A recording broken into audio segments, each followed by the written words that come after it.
Good morning, good afternoon, good evening, wherever you are. Welcome to Dumb SEO Questions, episode 383. Each week we meet here to review the questions and answers given on the Dumb SEO Questions Facebook group. With us tonight we have Tim Capper. Tim is CEO of onlineownership.com. He's also a Google product expert on the Google My Business community. Masataki Wasa is webmaster of wasaweb.net, I should say, WASAWEB.net. Masataki is also a Google product expert on the AdSense community. And David Roseanne's a leading internet marketer from West Sussex on the sunny south of England, the sunny south of the UK. I should say that Tim Capper is about 100 miles north in Corby, and Masataki Wasa in the centre of London in Wimbledon. All right, so we've got 8 questions tonight. The first one is titled, I've been paying a lot for SEO services without any noticeable benefit. Well, that's no good. Let's see what else he said. He said, should I invest in Google Ads instead?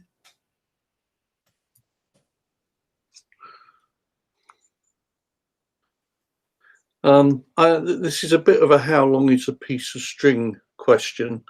$500 a month might seem a lot to a small business. In the grand scheme of things, it's not much. But the real question is, what benefit were you looking for? Did you have a clear benchmark of where you're starting from? Did you have a clear idea of what you wanted from it? Or was there just a sort of understanding that something would come of it? Did you have any idea of benefits? Were you looking for extra traffic? Were you looking for extra money, extra profit out of it? Were you looking to get people to subscribe to a newsletter so you can sell them further down the funnel? And those same questions should be applied to Google Ads. $500 a month can go absolutely nowhere in some kinds of business areas. Your clicks can be pretty expensive. So without knowing what your company does and what kind of things it's selling, and also all those other things about expectations and having a proper marketing plan, it's quite difficult to say what's right and wrong. You need to have an amount of professionalism within yourself as a client, and you also need to have an amount of professionalism in the SEO supply you have. And if either or both of that isn't there, then you're probably wasting your money.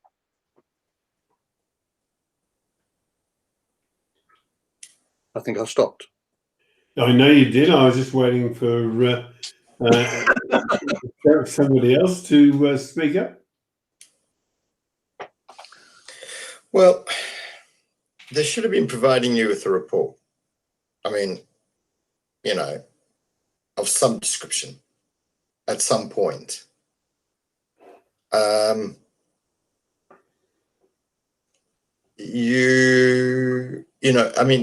like, there's so many what ifs. I mean, what were the terms of the agreement that you were working for? Is it just a package? Was it some kind of bespoke thing where you agreed on working on some variational part of the site? There should be reports. So they may be fulfilling their part of the actual agreement. Then again, they may not be. I would just ask an independent. If you don't feel it, I would firstly check what they are, and then just ask an independent to have a quick look on that, based upon what you agreed to. Yeah.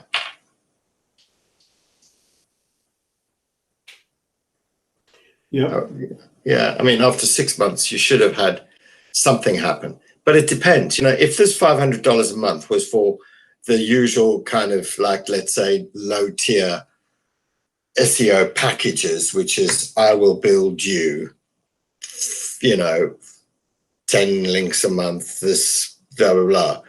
They're not doing anything on site. They're not. They're just it's just building crap.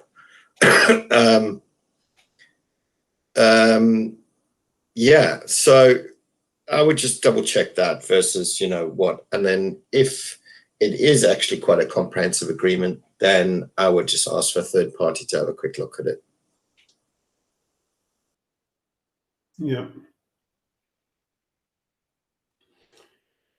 Well, I must point out a good answer in the community answers from Stephen McConville. He said a typical SEO answer, it depends. So if the SEO company is good, 500 might not be enough. If it's bad and you put ads on a website that isn't set up to convert sales in the first place, then you can potentially waste more money.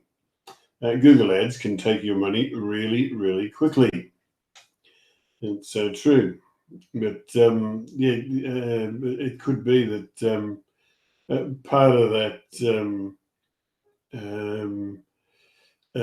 job that the SEO has been doing in the first 6 months is A/B testing his shopping cart to see how the the site is converting and improving that. Anyway, any more? Okay, moving right along. We're going to question 2 on our run list. A challenge we face with organic traffic. Edmain Tage said, hello everyone. I wonder if we could get some thoughts on a challenge we face with organic traffic. We're a fashion and interior multi-brand, and a lot of our brands are small and do not have great search volume. Another challenge is that larger retailers who stock the same brands will have a higher search rank. Thinking about business as a whole or within specific brands, examples include Stussy and Minor. Minor Perhonen. How would you work around these limitations? All thoughts and suggestions most welcomed.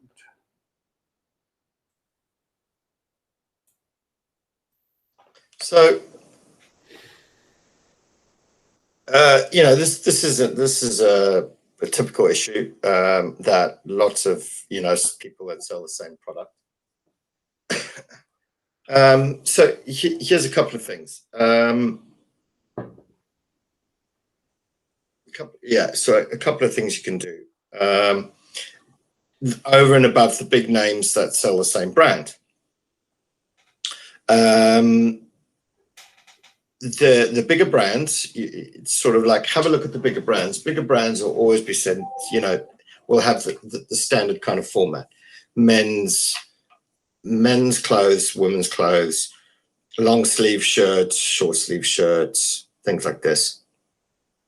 What you can do as a smaller enterprise, you can actually start working out on a lot of longer queries that aren't the same. So you can mix and match things like, combining the same long sleeve shirt print with short sleeve t-shirt print, or t-shirts and shorts, short combinations, things like this. You're going to have to do a little bit of research on what people are doing. you can, so you need to create various combinations. Most people will just be, boom, the brand and the product. I would start looking at different variations, different varieties, different opportunities within it, that, people may search when they're thinking about it. Different colors, different cotton textures, all sorts of things like this.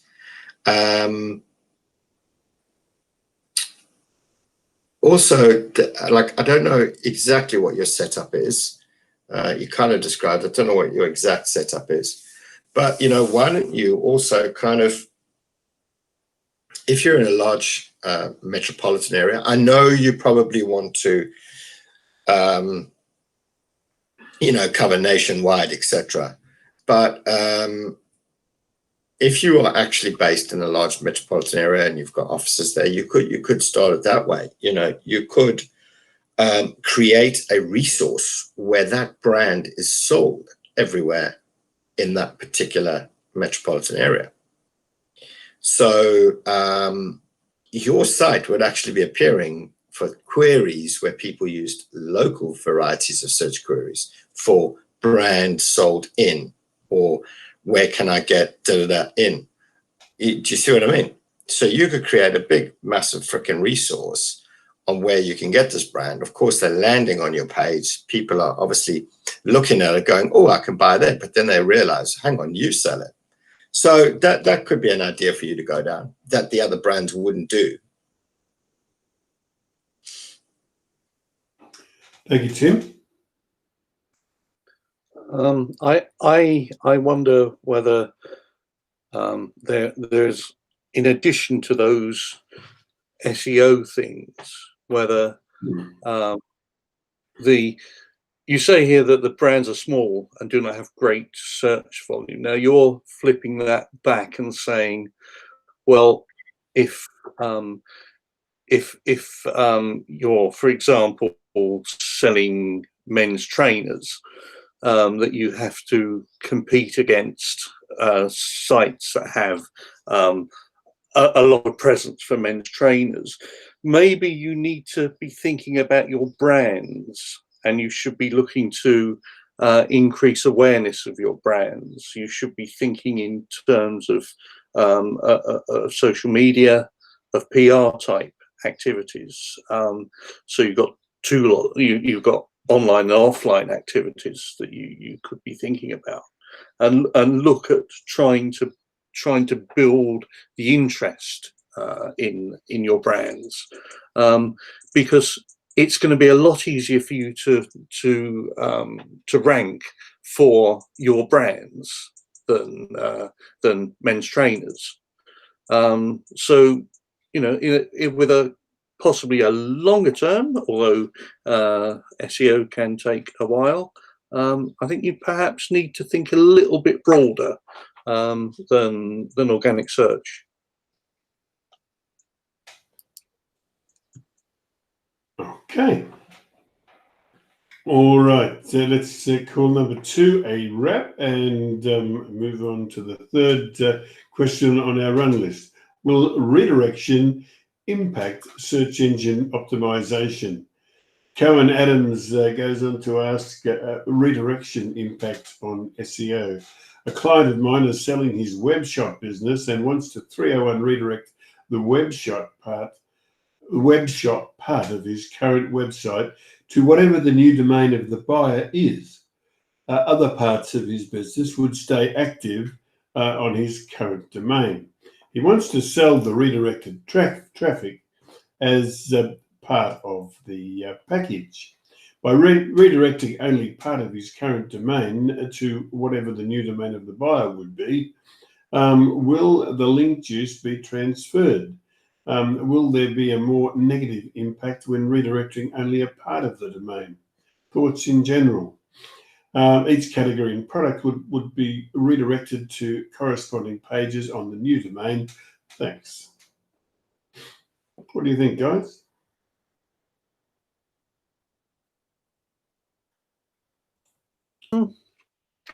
Well, you can 301 redirect that's what it's for.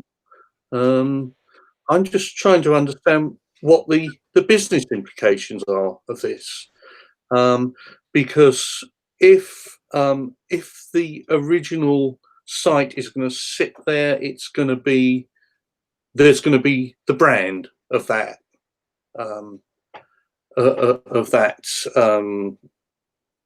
business, of that website. So it's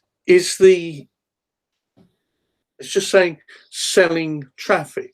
What about the brand? If these are going to be Kappa's pink fluffy elephants, and Rosen buys the traffic from Kappa's pink fluffy elephants and puts it on rosen.com, that's going to be weird. I'm not quite sure what am I making am I going in the wrong the wrong alley here? But I think this is a very odd idea. Yeah, it is. And the other thing is that, I've been involved in a few disasters over time, where we've stumbled across issues where we've lost we've lost the site or whatever, and the thing is that on reinstating it, it basically reverts to where it was. So all very well 301 redirecting it with the sale of this property, but it's buyer beware, because they can take that back. Any change that they transfer, that they can take that back at any time. Anyway, anybody else? Nope. Okay, let's go to number 4 on our run list. Misam Zaidi wants to know the best approach to target USA and Australia.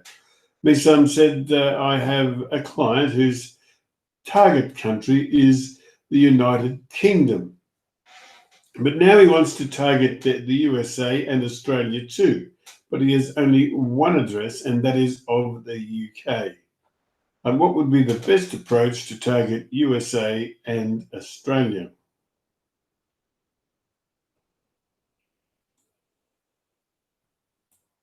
I suppose the assumption here is that this is a .co.uk site. Let's assume that for the moment, and that's going to be difficult. Not impossible. I've seen lots of .co.uk sites with loads of traffic from the US, but the best way would be to, well, you've got two choices. You have a .com and just use it for the for English speaking search. You could go, I guess you could go down a country specific folder setup, or you buy the domains for the USA and Australia. So I tend not to like multiple sites unless there's a really good reason, a really, really good reason for maintaining 3 sites or 4 sites or whatever. It's a much easier thing and a much better use of resources, I feel, to keep one site. However, if this is a very well working, established is the word I'm looking for, very well established .co.uk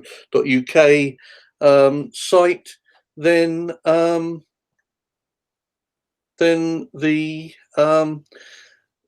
then you may well have to think about setting up a USA and Australia site, but have a look at what traffic you're getting anyway from from the USA and Australia. It might be that in the short term you can sell stuff there. Although the other thing I've just thought about is whether there's a local SEO idea, a local SEO need around here. There's only one address, it says. If you're going to do local SEO, well, you're going to need local offices. So yeah, you can cut it many ways, and I hope that I've been clear enough about how I would cut it. I'm sure someone else has got a lot more to say about this, but I think it really depends on the state of that site at the beginning, the established site. Yep. Anybody else?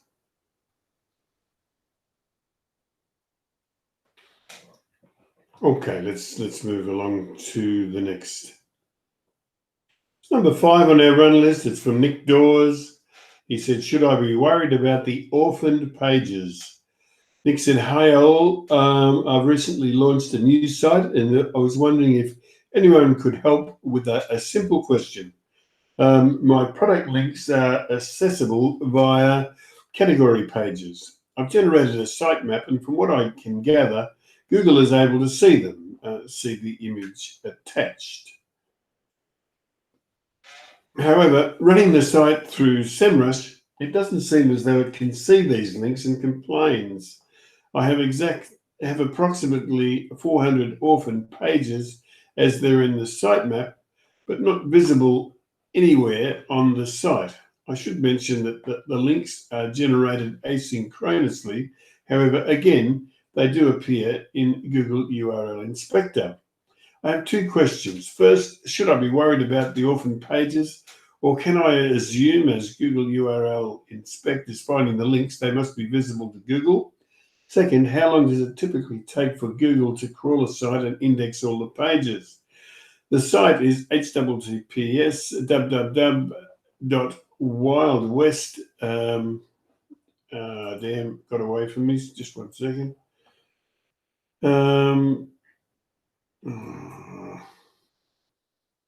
Dear me.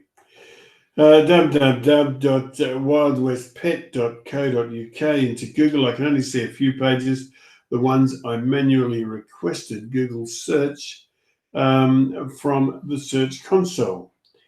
Thanks, guys. Any help appreciated.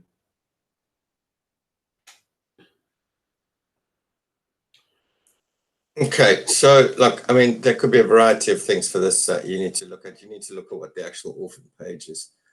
I'm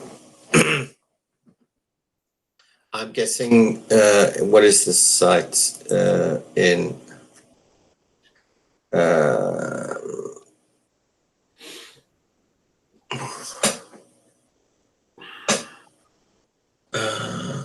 Where is the site built in?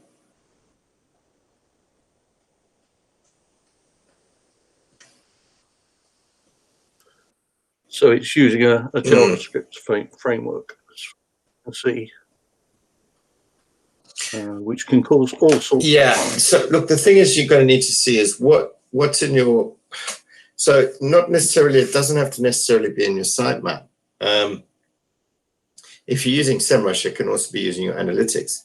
So analytics will show a page somewhere that once had traffic or something like that, or had 1 click on it, or SEMrush actually scraped the site or crawled through the site and found X amount of pages, which are various different types, which you know, kind of potentially should have been excluded from the site or the sitemap.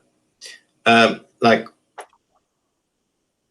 I would probably quickly also, you know, there's a lot of odd things, but your discount page is still showing as a lorem ipsum. It's also showing as not even in English. Google's wanting to translate this page for me. Quite a few actually. Your gift page. your, or have you updated this one? Yeah, your beef and tripe page.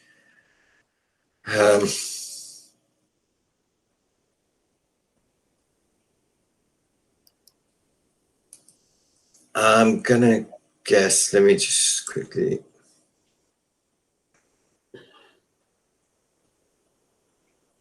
I'm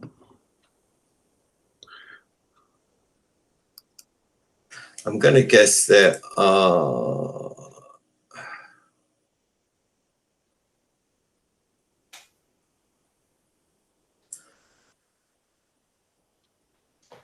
it could even be images that also do this, depending on how the site, whatever you're using, has handled the images. Yeah, in fact, I've got broken images on a lot of the site. Right, let me try and find something there.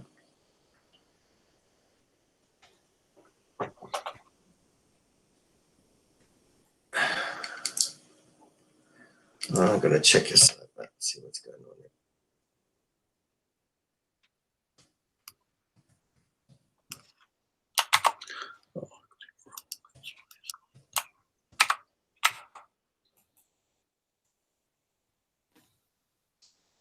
Okay, let's see if anything jumps out quickly. Okay, so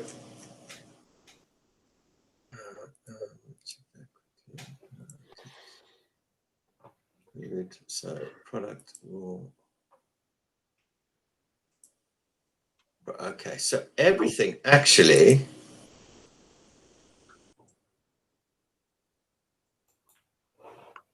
I see a lot of product here. Hang on, what is your categories? Hang on. Whoa. Okay, so you don't necessarily have categories. Everything is an individual.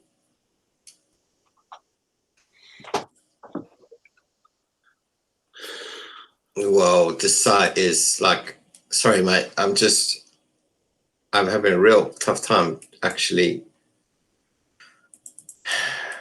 opening pages. Okay, so categories, you have categories dog food. Where's your sitemap again? Right. Products.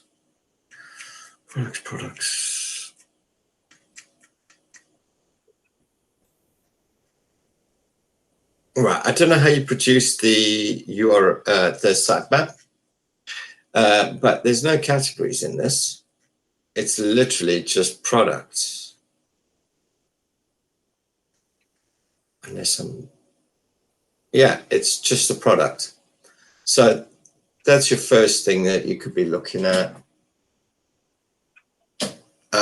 Is why, so there could be issues, like for example, your sitemap's not including products.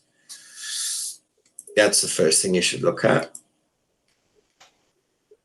All your images are broken, man. You need to have a look at this on your site. There certainly seems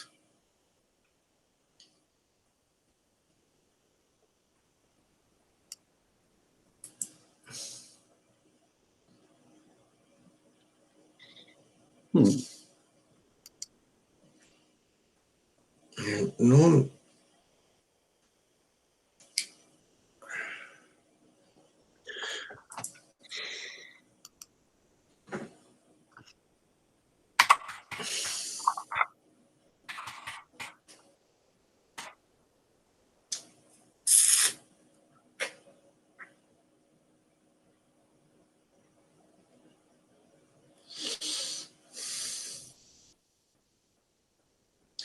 Well, that's the first thing. So definitely products. Now, I don't quite know how this is meant to be working.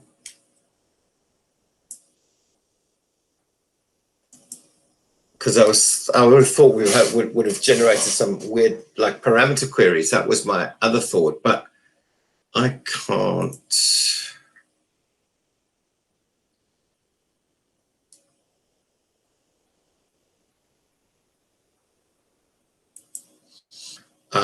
Yeah, I can't generate any parameter queries on this.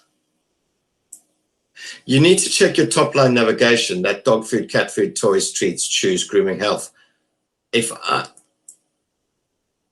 I can't get some of them to actually open for me, specifically dog food.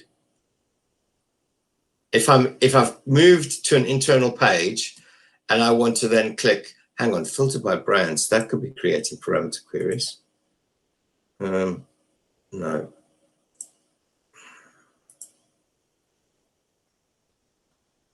Anyway, yeah, so off topic, I can't seem to get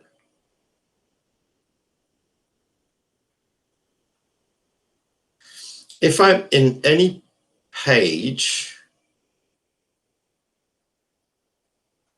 I see what it's doing. Let me go into choose.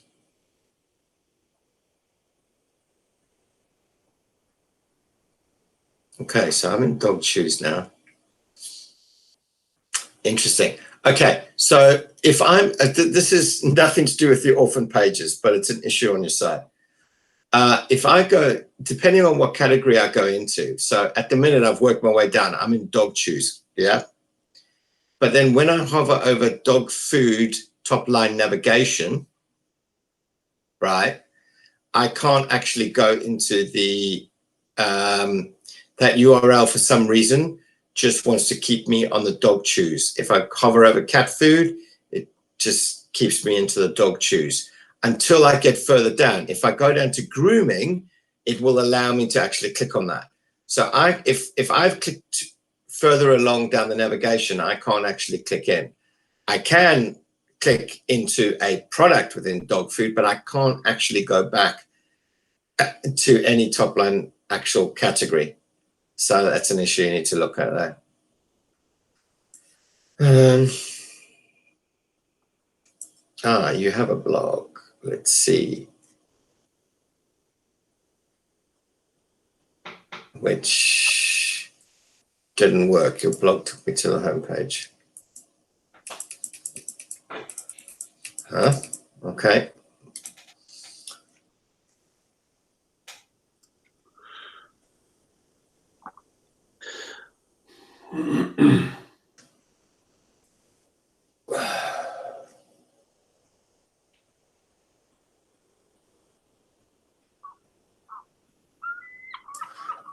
Oh, there's a seagull. There is indeed. Yeah, so that's where I would start looking. Yeah, I would relook at the sitemap, how it's been generating, what's been generated. It's certainly not including all your pages. I would then look at what they feel is orphaned, because sometimes orphan pages may actually be a page that was previously indexed, which SEMrush has found, but now because it was some incidental piece of rubbish, like, I don't know, your logo image or the image for the Instagram logo, which doesn't, it doesn't need to be whatever. It's incidental. And so, yeah, I would double check those. But there are some other underlying issues with the site, which I would certainly be looking at. Excellent, Tim. All right. Yeah, So, I agree totally with what you said. I think my biggest worry is the fact that the site is at the moment is a mess. Its menus either don't work or take you to the wrong places or whatever. I think that I wouldn't be worrying about the sitemap. I would be looking to fix the site, get it working as it should be doing, and then go back, regenerate the sitemap and start testing things. But I think, sitemap worries are kind of too deep. There are some fundamental problems with the site, and that you don't need to look at sitemaps for that. You just try it out and it's not doing what it should do. And things like the hamburger menu in the top left there, it's got a few bits and pieces in it, but they're not bits and pieces that work. So you know, I would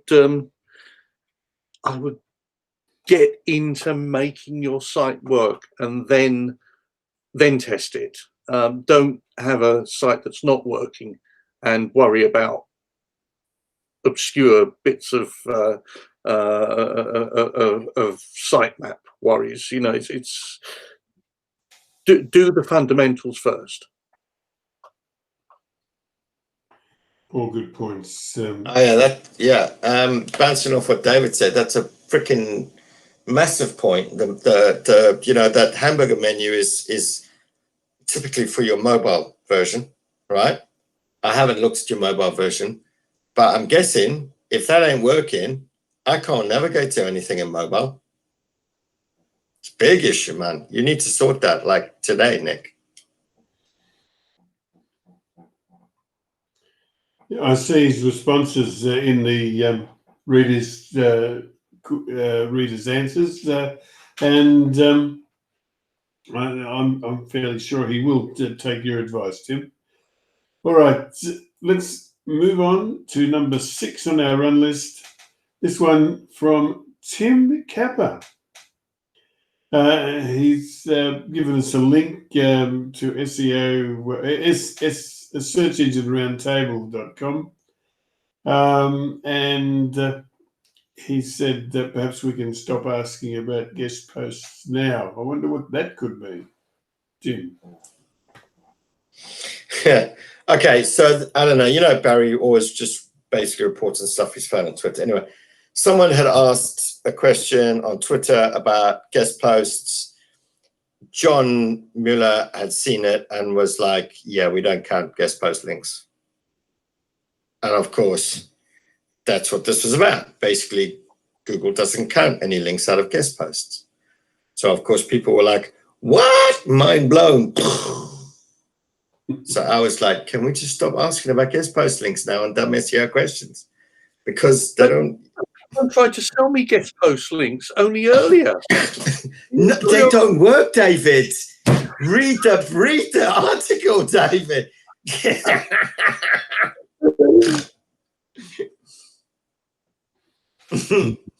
Yeah, so look, I'm just like, you know, yeah, just get over it, people. Stop freaking chasing guest post links, man. Even worse, occasionally, it would be wonderful if John Mueller actually did one on social bookmarking, because then, I mean, then we could wipe that one off the table and all, because it still pops up. Yeah. Well, in the end, maybe it's not a bad thing to have. There's so many, the competition is so fierce that it's probably good to have some people spinning their wheels. Yeah. As long as it's not us. All right, let's go to number 7 on our run list. This one from Morina Fiore Kirby. I hope I pronounced that right. You like that, David? Pronunciated? Anyway.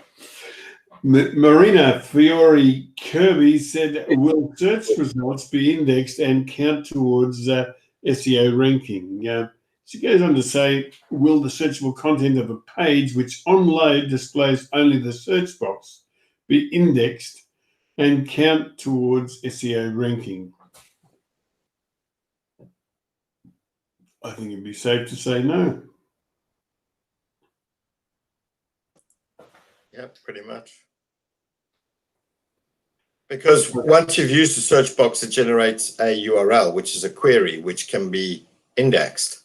Like, I'm guessing this empty search box just appears on the homepage, or like on the page that you start, like you have that is specific to refine your search or whatever.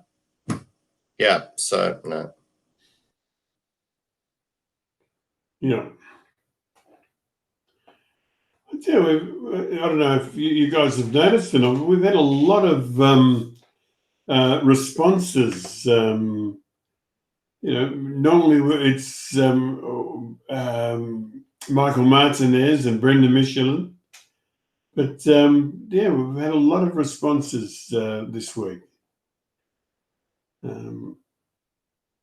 Okay. Chris Green asked the question. He said, I want to enter the US market with a new .com domain.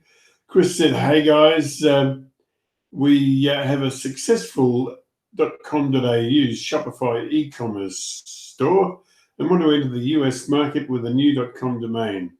Are there any issues from an SEO, a search engine optimization perspective, with just duplicating the .com.au exactly and launching a new .com site in the US?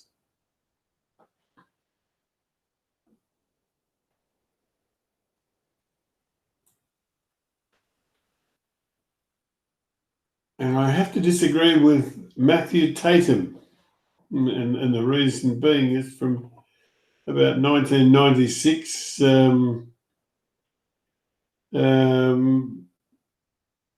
Actually, no, when we put the .com on together, that would be about 2002. We ran sites in the US, .com and .com.au in Australia. The two front pages were absolutely identical for the .com.au and the .com. And the homepage was absolutely identical, and they both used to rank. They both. Yeah, they can be identical. Just hreflang the dog, the hreflang them. If they're exactly identical, it's just hreflang the buggers, man. Obviously, you're going to modify certain, well, in fact, hang on. Which English do Australians use? So do they use UK? Which English do Australians use? Do they use US English or UK English, or do they use their own bastardized version? Generally, they probably use the US. You're joking. Yeah, you dirty, filthy bastards. Well, they watch US television. You filthy Trump's bastards. English. Right, so okay, that blows that out the water, Chris. I was going to say you were obviously going to modify your US site with US spelling, but it appears so that you are filthy bastards and you won't need to change anything. Just hreflang it then, man. In the old days, there was no such thing as hreflang. So, it used to work anyway. All right, we've hit that time again. We've answered all of the questions asked on the Dumb SEO Questions Facebook group. I would be totally wrong to move on from here without thanking the people who answer questions on the Dumb SEO Questions Facebook group throughout the week, and make it such a valuable resource, and also assists us when we try to review the answers given over the week. But I thank Michael Martinez, I thank Brenda Michelin, I thank all of the other people whose names I haven't had time to catch up with. Nick, I haven't had time to catch up with them, but I thank them very much. All right, let's go. I just have to find the right button to click here. All right, we've done it.